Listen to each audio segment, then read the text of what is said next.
La parole est à Gérard Bapt.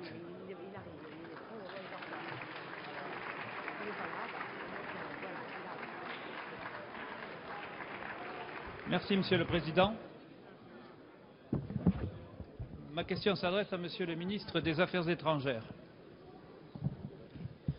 Elle concerne la Syrie. Loin est l'espoir, Monsieur le Président, qui avait pu naître à la succession de Hafez el-Assad avec la période que l'on avait dénommée le printemps de Damas.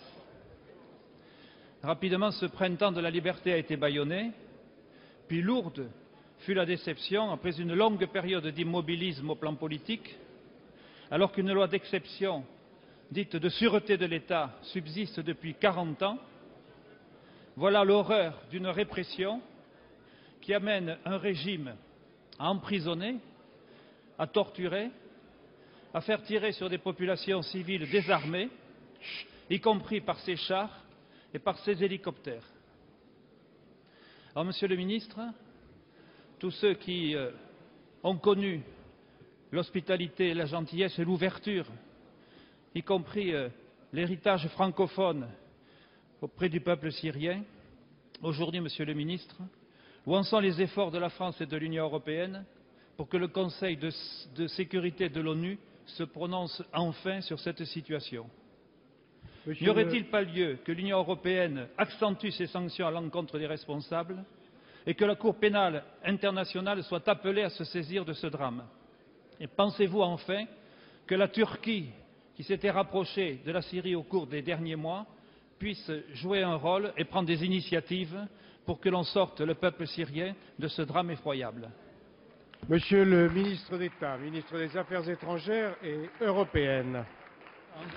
Monsieur le Président, Mesdames et Messieurs les députés, Monsieur le député Gérard Bapt, président du groupe d'amitié France-Syrie, la répression à laquelle le régime syrien se livre contre ces populations civiles soulève indignation et appelle condamnation. La France a exprimé cette condamnation rapidement, sans ambiguïté et sans faiblesse.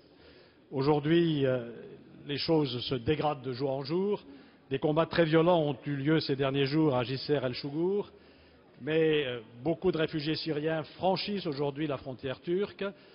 Des incidents ont eu lieu sur la frontière entre la Syrie et Israël, et des combats ont lieu aussi dans les camps palestiniens en Syrie. Que pouvons-nous faire? La France ne peut et ne veut agir que dans le cadre de la légalité internationale. Nous l'avons déjà fait au niveau de l'Union européenne en adoptant des sanctions, y compris à l'encontre du président syrien.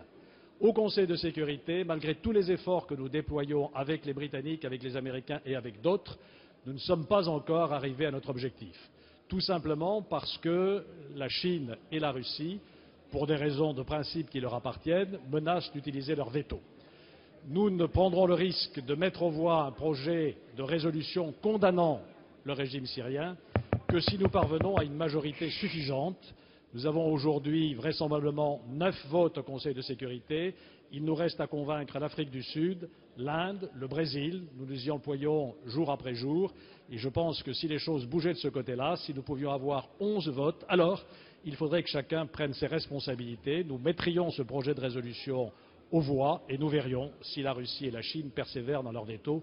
En tout cas, nous y travaillons, je vous le répète, avec la plus grande détermination, un étroit accord avec nos partenaires britanniques et nos partenaires européens.